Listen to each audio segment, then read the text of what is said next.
Good evening, everybody. So, we'll still continue with some of these aspects of reaction mechanisms in part 5,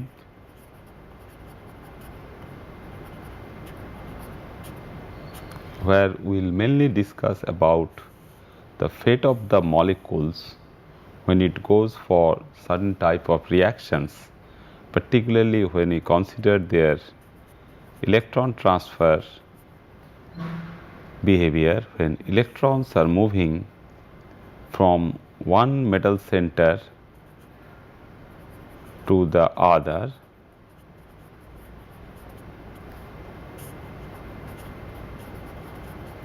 So, what will happen in that particular case, along with the other one, where we will find the different stereochemistry of these complexes can play some important role, such as in case of these cis and trans compound of this chloride complex of cobalt, where we have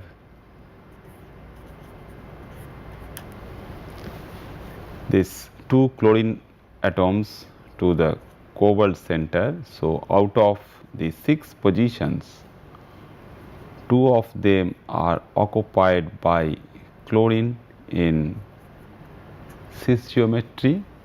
When these 2 ethylene diamine groups bind to the cobalt in this particular fashion, and this one also gives us the corresponding trans geometry, where the cobalt center will show the corresponding binding of the chlorine atoms to the corresponding trans fashion. That means we have a corresponding angle of Cl, Co, Cl in the range of, say, sometime is 178 degree to 180 degree. Here these 2 ethylene diamine chelating ligands remain in this particular fashion.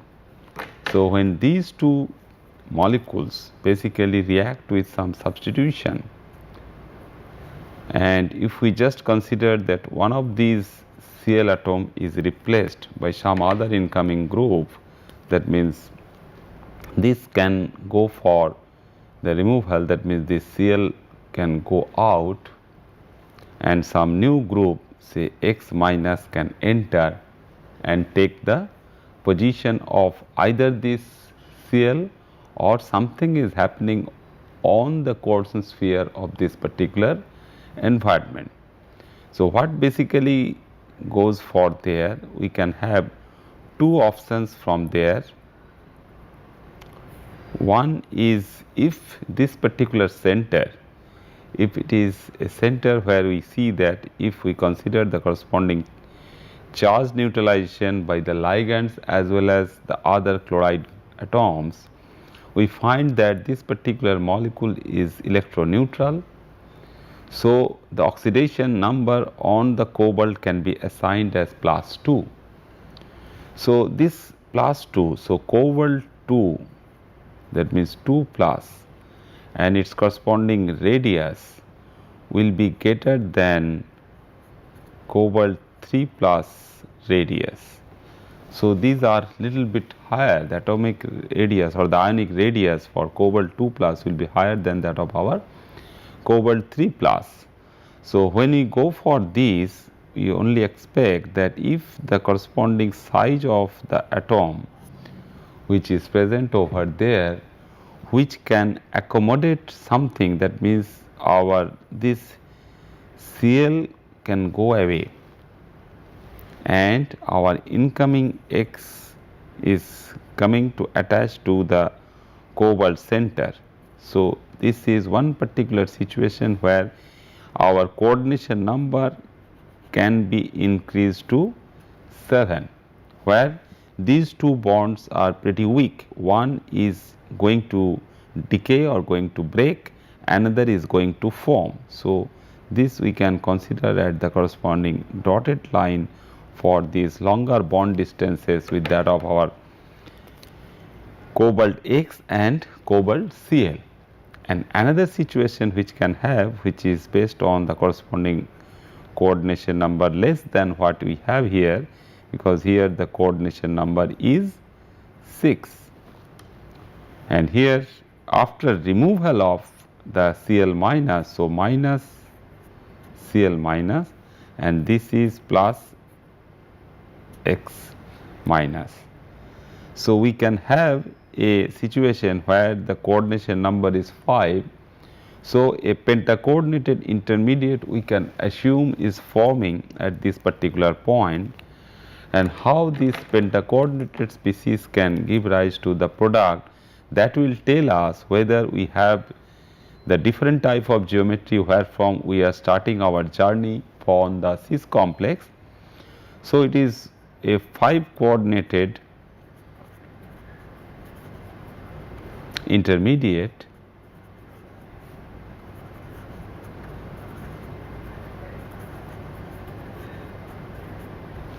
which basically can in the next step can react with this X minus to give the corresponding product. And by analyzing the corresponding nature of this product, we consider that in case of cis geometry, that means when we start from the cis complex, the journey is going from completely from the cis compound, we get the retention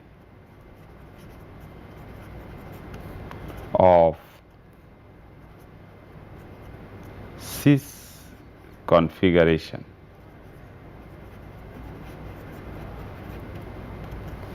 That means when we have this particular intermediate, whether it can be a square pyramidal one or trigonal bipyramidal one, we find that the site where basically Cl has been removed is now simply occupied by the incoming X minus to give rise to the corresponding original configuration. That means the cis configuration, and it is not going for any other configuration like that of our trans one.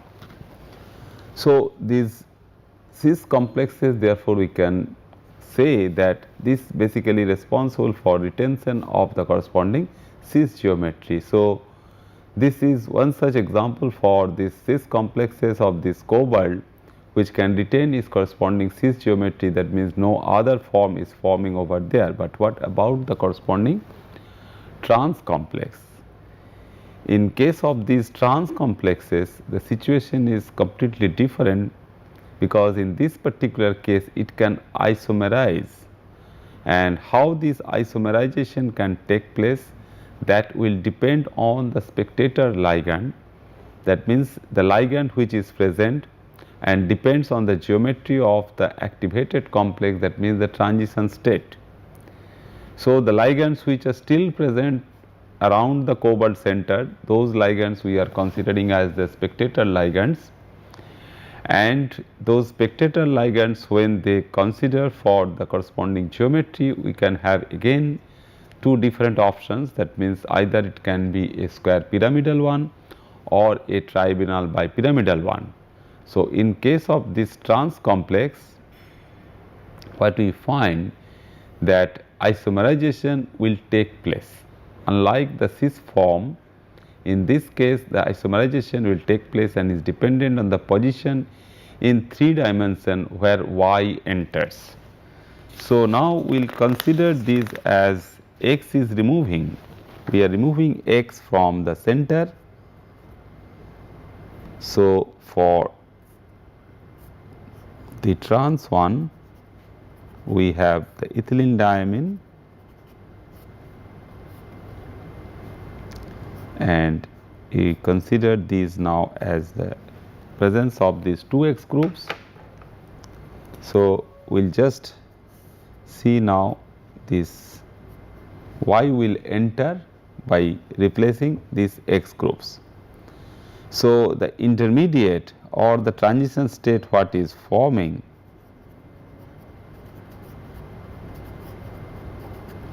it has a particular geometry, and that geometry is important if it has more than one positions to attack, where y can attack this particular geometry, and if it has more than one particular position, then depending upon these positions of attachment or position of attack to the cobalt center by y, forming new cobalt y bond, where we just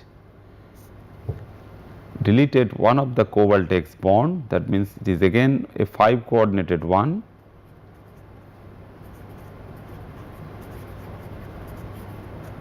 It is a 5 coordinate intermediate, and new cobalt y bond will form depending upon the intermediate geometry, and where from the y will enter the corresponding geometry. That means in this particular step we have the 5 coordinated one, and is basically the corresponding addition of y, and y is added to give rise to the corresponding product. So, what we will see from there, so we have these situations. So, this particular one, if we have both of them as x, or one as a, another as x, so x will go and y will enter. So, how this cobalt x bond is being cleaved, that is important. So, when a trans geometry is present, that means these two ligands along this a cobalt x bond, which is close to 180 degrees. So, x removed, we get from an octahedral geometry a corresponding square pyramidal geometry, where A is forming the pyramidal side of the square plane forming by these 4 yellow orange spheres. So, these yellow orange spheres in this particular case are chelated by one ethylene diamine molecule, and here another ethylene diamine molecule. And then if y is again entering from that side where x has departed the molecule, x has left the molecule from that particular side, that means this particular side where we do not have any kind of reorganization of this thing. That means this n cobalt bonds, is cobalt n, and this is another cobalt n bond along with this cobalt A bond, they are forming a T-shaped structure, but this T-shaped structure is not all the time very much stable until and unless we have a special stabilization for the square pyramidal geometry. Otherwise, these two, basically A and the nitrogen of this ethylene diamine, and A and the other part of the nitrogen of the ethylene diamine, they repel each other and they try to reorganize in a trigonal plane. But when it is not happening, that means this particular square plane, that means the cobalt N4 plane. So, when we have these, we basically see that this is the thing where we have these two nitrogens forming one such chelation, and this one is our A. So, this particular square plane has some extra stabilization, that is why these two bonds are not moving from this side to that side. So, this particular plane, if it is only a bis bidentate chelation, is not that we have something related to that of our porphyrin or corine type of macrocyclic coordination, where we know that all the 4 nitrogens are attached and we have a macrocyclic environment. In that particular case, the N4 ligand has some extra stability in a plane. So, it has extra stability in a square plane. So, that thing is also happening where we do not have this connection and we do not have this connection, is only ethylene diamine units present. So, this is our En and this is also our second En. So, the incoming Y, so plus Y, the situation incoming Y will attack from this side and we get the corresponding retention of the configuration even for the trans compound that we are getting for the cis compound. So, this particular Y is coming from this side and attacking this particular cobalt center, giving the corresponding original compound where the geometry is same, only the position of X is now occupied by Y. But if the second thing is happening, that means some rearrangement is taking place between this particular plane, ANN plane, ANN plane, trigonal plane is rearranges, and rearranges means we should have sufficient flexibility for this bidentate chelation. This is the NN bidentate chelation, and this side also NN bidentate chelation. If we have little bit of flexibility for this rotation, we just basically get a trigonal bipyramidal geometry where this ANN, this is the trigonal plane and this is the pyramidal side, first pyramidal side, and this is the second pyramidal side in the downside. So, now clearly we find that if we consider that we are not touching anything related to the bipyramidal part, that means these two nitrogens we are not touching, but within the trigonal plane, that means the triangle, this is the triangle. So, you have a triangular side. So, the triangle has three sides. So, it is side 1 when Y is attacking side 1, it is also giving the possibility, the second possibility.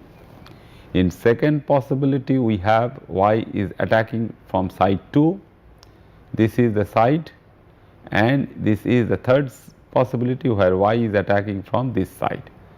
So, when Y is attacking the cobalt center to get back the original octahedral structure, that means attack of Y will take place from this side, which is marked as site number 1, giving rise to the product which is the same product with the change in X by Y only, which here we also get.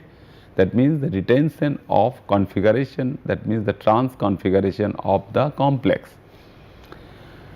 But if Y is attacking from site 2, that means from this side, and if it is attacking this side, this nitrogen is getting pushed to the transposition of A, that means towards the transposition of A. So, the nitrogen will come here and Y will take this particular position which was originally occupied by the nitrogen of the ethylene diamine.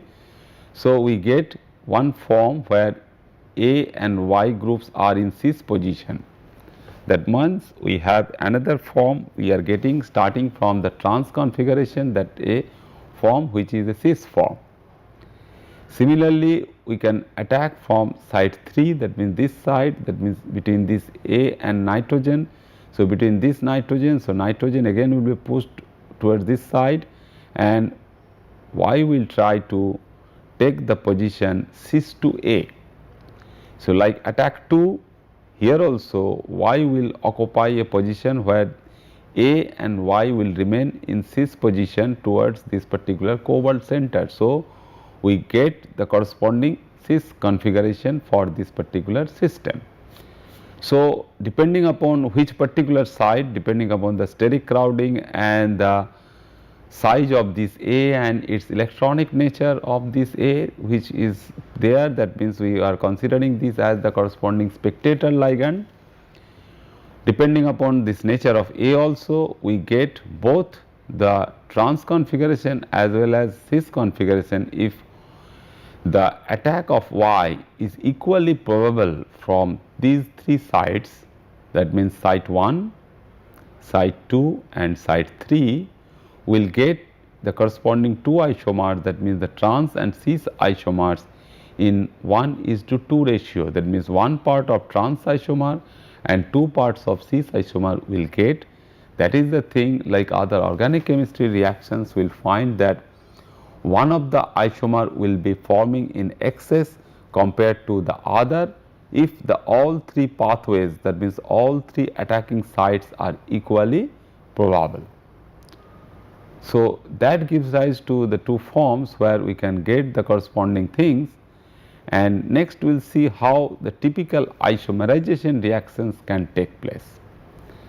So, one particular part, that means if it is forming from one isomeric form to the other isomeric form. So, this isomerization reaction can give rise to similar to that of the substitution reactions.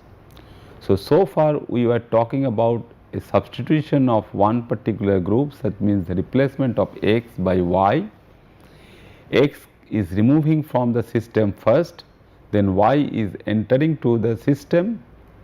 In a similar fashion, the isomerization of the molecules can also take place, where the substitution of the reactions are also similar to the corresponding isomerizations. So, one type of such thing can happen if we have a pseudo rotation type of thing, where Berry proposed this particular type of pseudo rotation, and Berry pseudo rotation mixes the axial and equatorial positions of 5 coordinated trigonal bipyramidal species. So, if we get straight away we get a complex which is intermediate, that means which is giving rise to the corresponding transition state for our discussion, where the geometry is trigonal bipyramid.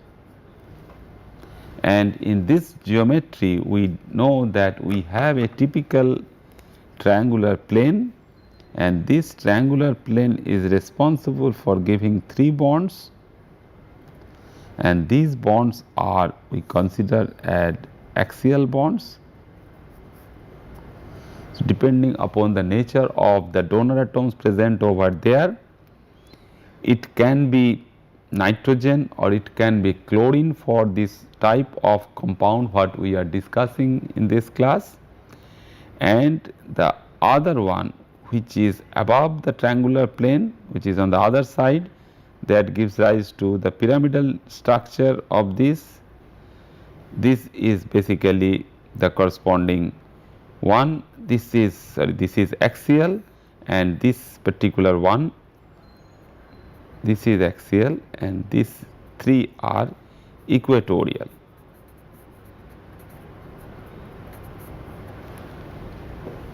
Which is in the axis, that means which is in the perpendicular position, which is axial, and in the plane, that means the basal plane what we have, they are the equatorial. Similarly, on the other side we have another axial bond on the other side of the trigonal pyramid.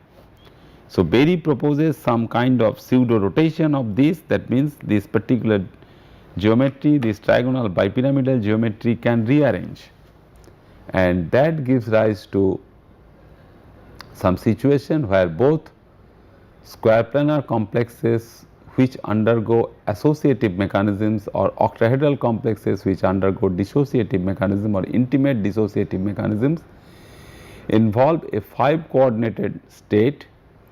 If we get a 5 coordinate state, that means the 5 coordinate intermediate, then isomerization is possible from there.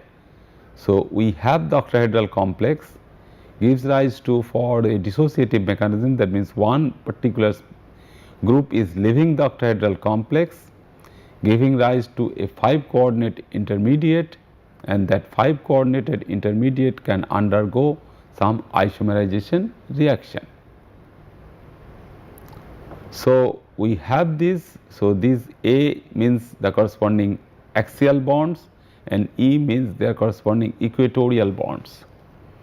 So, this is basically the corresponding trigonal bipyramidal geometry, and this trigonal bipyramidal geometry if we have, and if these two E moves from this side to that side, we get basically a typical square pyramidal geometry where this AE and this A and this E make the square plane. So, basically what we will be getting over there is something where we can consider these 3 are the corresponding bonds in the equatorial plane. These are the equatorial bonds, So we label them, the donor atoms also are in the equatorial plane, and we have the axial one. So this is one axial one and this is the second axial one. So now what is happening over there due to this pseudo rotation? So rotation can take place where originally what we have, this is close to 120 degree, all three angles. These three angles are close to 120 degree because we have a triangle. And if E is moving from this side and this E is moving, that means we try to increase this particular bond. So due to that rotation, what is happening, this bond which is at also 120 degree can go for 180 degree. That means this can go for straightaway this position. That means this E will go to this position, and as a result what we get from there is basically a structure like this, where this is the AA and this is the new positions of these two E. So this E has moved, so and this is the other E. So as a result what we are getting there is basically a square pyramidal one, where this is the square plane and this is the pyramidal side, where this one is forming. So due to this rotation, a TBP geometry, which is this TBP geometry, is giving rise to a square pyramidal one,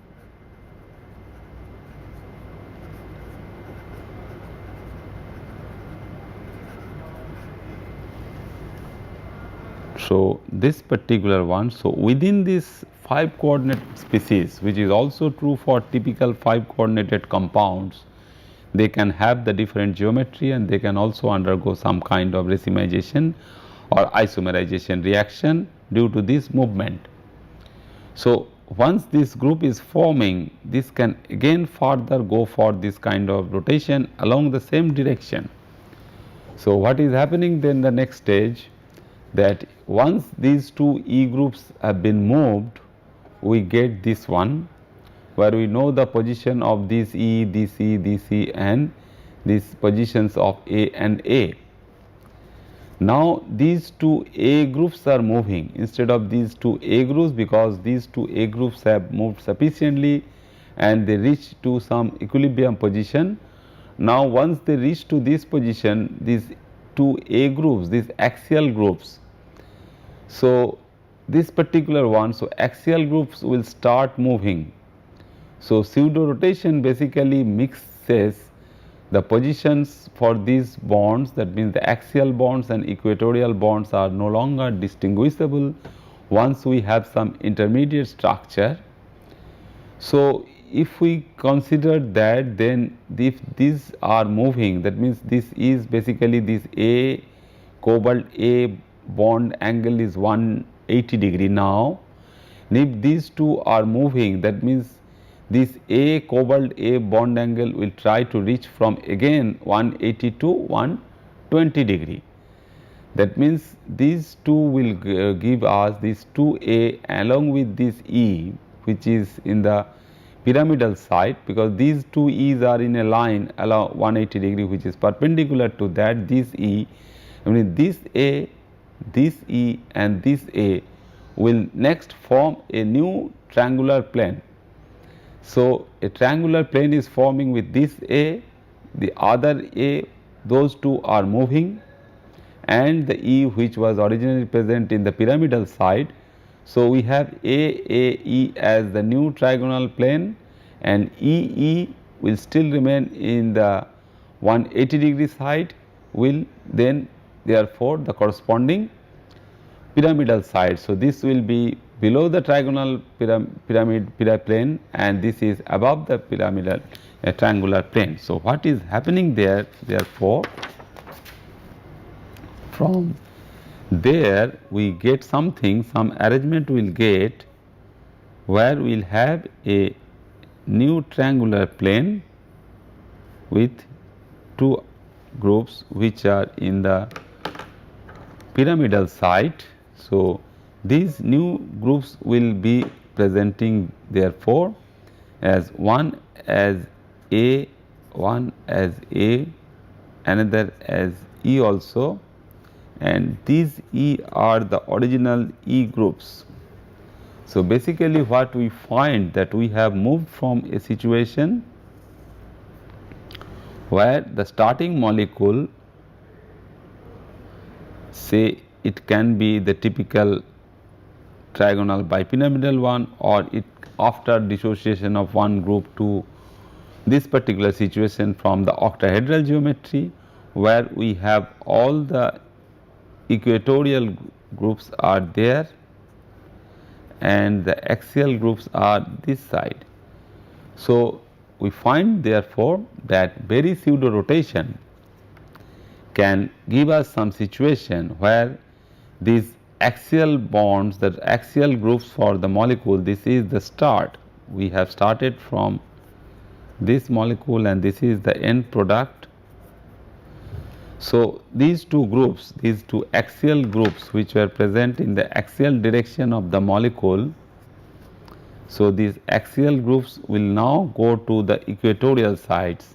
These two A groups moving from here to here and is moving from here to here. So, axial groups have changed their positions to the new positions where they are occupying the equatorial positions. Similarly, these E groups which were present in this particular case, that means they were in the equatorial plane, one still this there, that is one of the E group still present in the equatorial positions, but two other. So, two other equatorial positions, say this position and this position, they are moving. So, this E is basically moving here and this A is moving here. So, these equatorial positions have now changed to the axial positions. So, this basically tells us that it is possible to mix the axial and equatorial position. So, we consider that axial and equatorial positions are mixed. So, this is basically the result of the very pseudo rotation. So, this can be considered as one kind of pseudo rotation where we get the change from this particular side to the other side. Now, we will consider that how we get the corresponding octahedral isomerization, where a different kind of twisting is taking place. So, what type of twisting we can have, that we see for this kind of isomerization reaction on octahedral molecules. So, where we see that the octahedral complexes can also possible to isomerization by a twist mechanism, unlike the very pseudo rotation what is forming for the 5 coordinated species, but in case of octahedral situation a different kind of twist mechanism is operating, and that twisting can give rise to the isomerization in octahedral complexes. So, how it takes place, that will see that it does not require loss of ligands, which is very interesting, that in previous cases we see that the octahedral complex is leaving one ligand giving rise to a pentacoordinated situation, and in that pentacoordinated situation we get a corresponding geometry of either a square pyramidal one or a trigonal bipyramidal one. But in this particular situation, the bidentate ligand, if they are present like acetyl acetone or ethylene diamine, they basically strictly attached to the metal center. They are not giving rise to any kind of bond breaking process, but they basically go for some twisted formation. So, depends on the energy barrier between the conformations. So, if we have one conformation on the left and other conformation on the right, and if the energy barrier is not very high, we can move from one barrier, crossing the barrier to one form to the other. So, it is Baylor who proposed the J.C. Baylor, the scientist J.C. Baylor proposed one kind of twist which is known as Baylor twist. Is a particular type of twisting mechanism for this situation, where the pathway which can be taken away by the octahedral compound is that the racemization, that means 50% of goes from the one form and the other 50% for the other form, is via the formation of a trigonal prismatic intermediate. Because we know now that a typical octahedral geometry is nothing but a trigonal antiprismatic geometry. So, if that antiprismatic geometry can move to a prismatic intermediate with a D3H symmetry, the symmetry of the point group after the distortion is D3H, then we get something which is the result of the corresponding Baylor twist. Then another form of twisting is also possible, which is now known as this corresponding Ray Datta twist. It is due to Priyaranjan Ray is there, and another is N.C. Datta, who they propose this twist, which is little bit different from this, but on the same line, but the twisting process is different. In this pathway, we get the corresponding formation of the intermediate, which is of lower symmetry compared to the D3H, it is of C2V point group symmetry.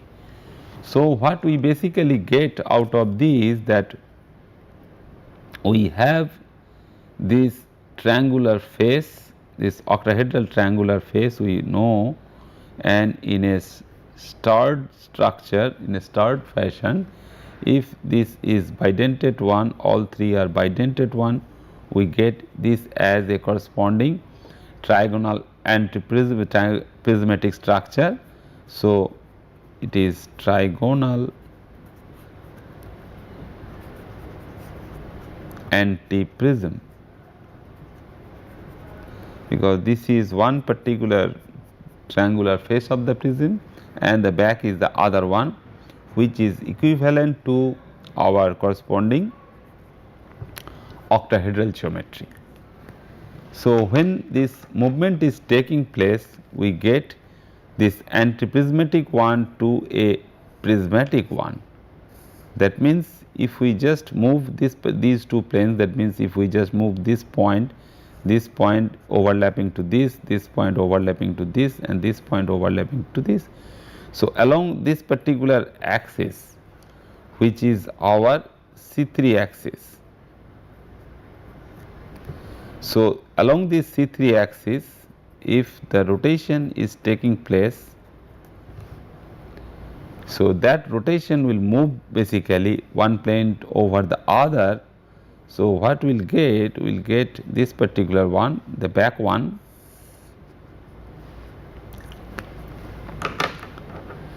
So, this back one is still in this form, but the front one, this the above one, which is in the shaded portion, so which is also moving in this direction. So, this is the shaded one top. So, this is basically the corresponding prism structure, and we have the corresponding C3 axis which is also passing through it, and since we have the perpendicular C2 axis also and sigma H groups are also there. So, therefore, the point group is D3H. So, this triangular face, the movement of this particular triangular face which is above the other one will giving rise to the corresponding trigonal prismatic geometry. So, what we have there, so how we get this structure which is important, and how the binding is also changing. When we moving this, basically with this particular form we are moving. So, our chelation is also changing, that means where from this connectivity is going for these particular points. So, we get these particular points and how these chelations are there. So, these chelations are nothing but, since we have this particular D3H symmetry. So, one ligand will be here, second ligand will be here, and the third ligand will be like this. So, this is the corresponding geometrical form for the tris chelate. So, if can also be from any compound, like it can be cobalt, tris ethylene diamine compound, which can remain in this particular form for this distortion.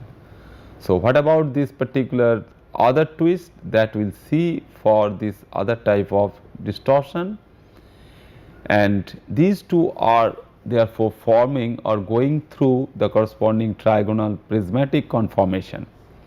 So, the trigonal prismatic conformation is there in both these two cases, but if we look at these things, we can think of why they both have the trigonal prismatic conformation, but in one case the point group symmetry is D3H, but in the other case the point group symmetry is C2V.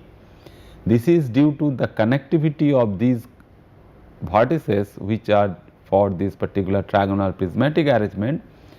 So, the vertices are connected differently when they are symmetrically connected along the C3 axis. The point group what we are getting, what we have shown just now is D3H, but in other case the twisting is little bit different and we are leading to a lower symmetry point group, and the point group is therefore there is C2V. So, how these two are coming, let us see.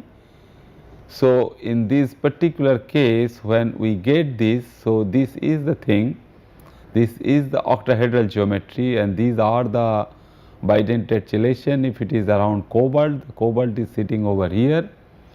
So, with that particular cobalt center, this is the bidentate chelation, one another bidentate chelation, and this is the third bidentate chelation.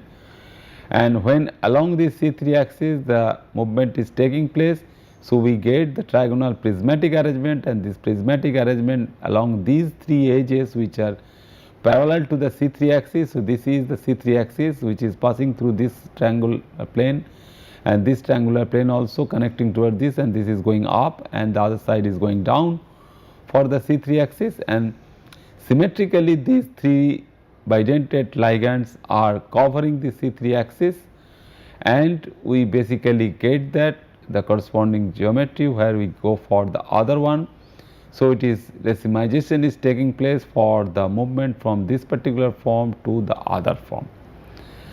But in case of the other type of twist, the rays of the twist, we get this particular conformation, that means we take this other axis, that means we take this one particular plane as this triangle, and this is also the other triangle binding in this fashion, but these two binding are in this other form.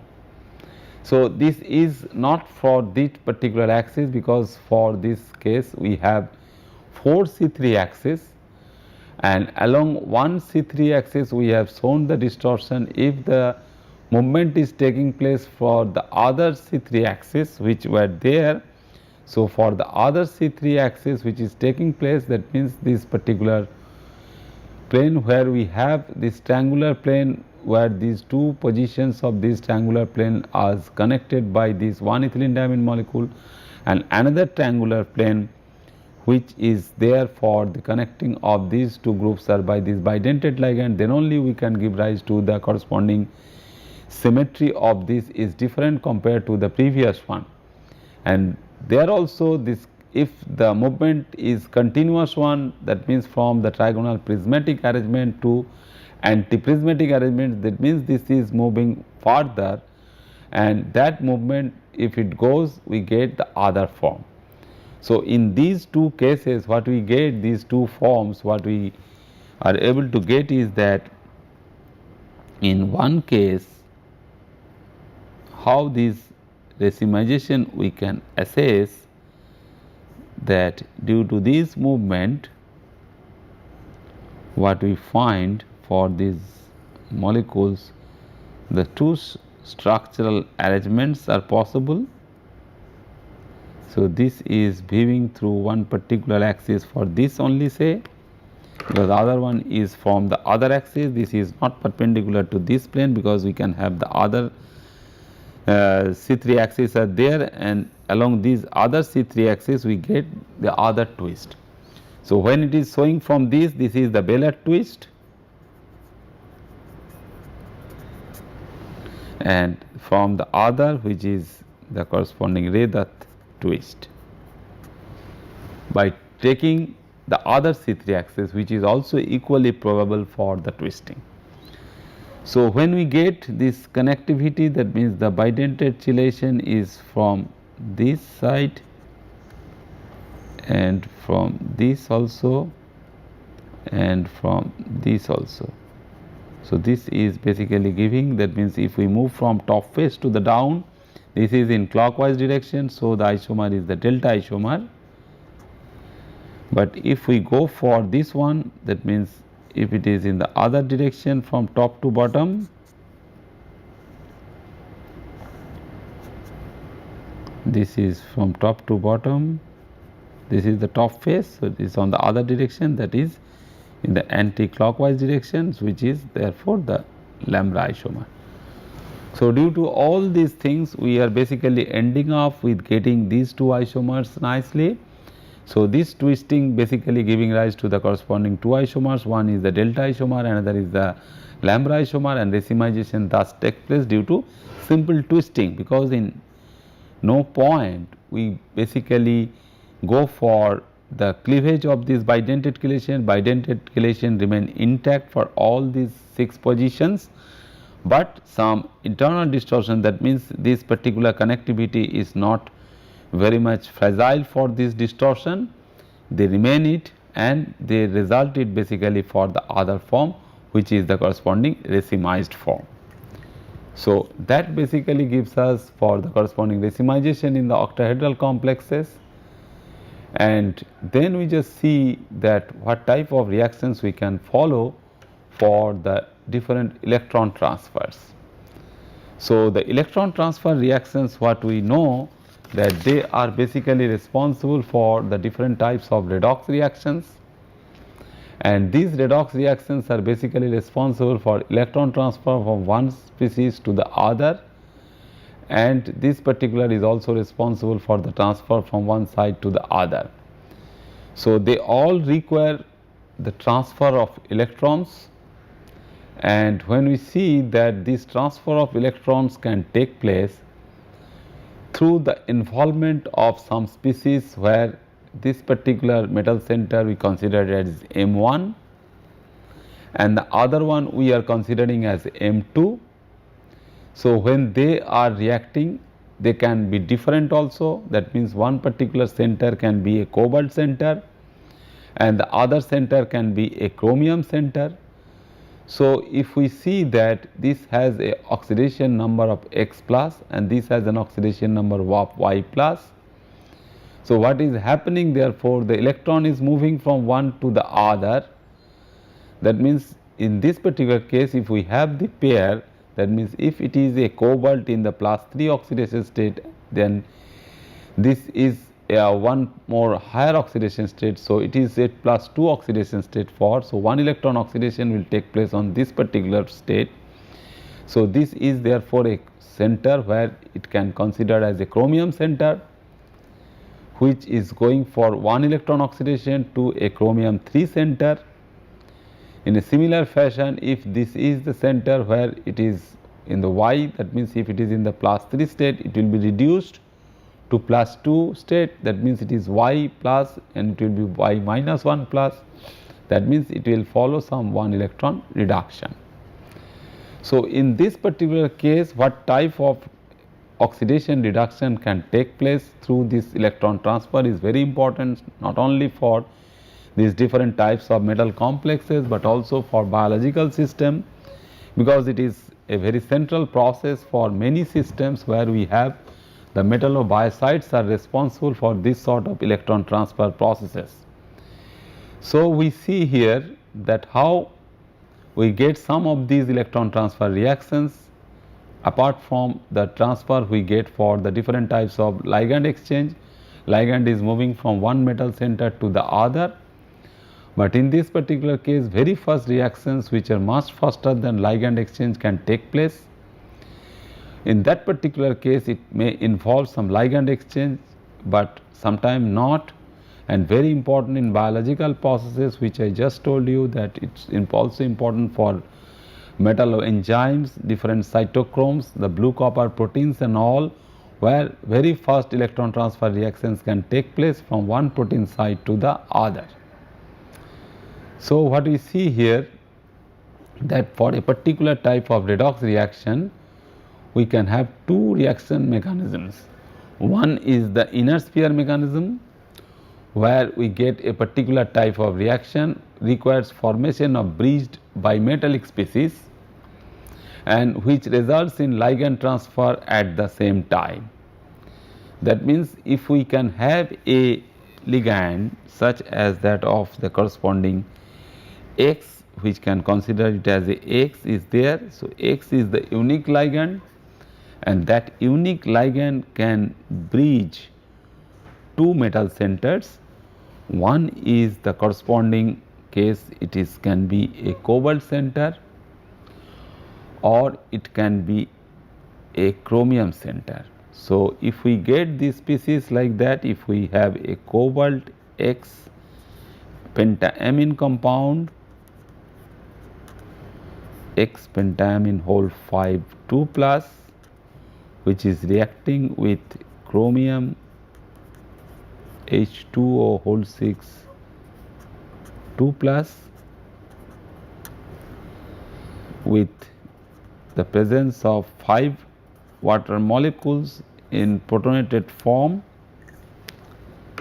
that gives rise to the corresponding transfer of this X from here to here. So, how this is happening? So, this must grow through an intermediate where X is the typical bridging ligand. So, we must have this X, that means X should be our bridging ligand.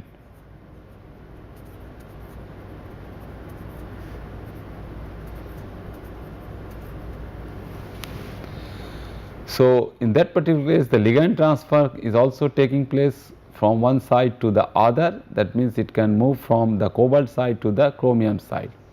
And another one, that means another type of mechanism what can take place over there is the outer sphere type of mechanism, where this sort of bridging is not required and there is direct transfer of electrons between the metal centers. So, metal centers are involved and there will be a direct transfer of electrons, and through a outer sphere mechanism, though inner sphere mechanism is not required, in inner sphere mechanism the bridging is important.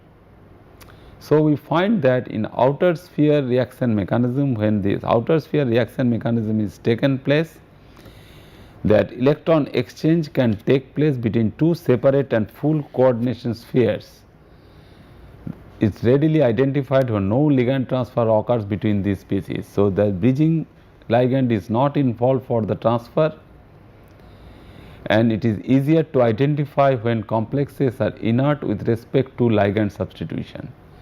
That means we are not allowing any kind of ligand substitution, but in case of inner sphere mechanism we see that bridging is taking place. That means at the same time we have the corresponding ligand substitution reaction, but in case of outer sphere mechanism therefore we do not have any kind of such ligand substitution reaction.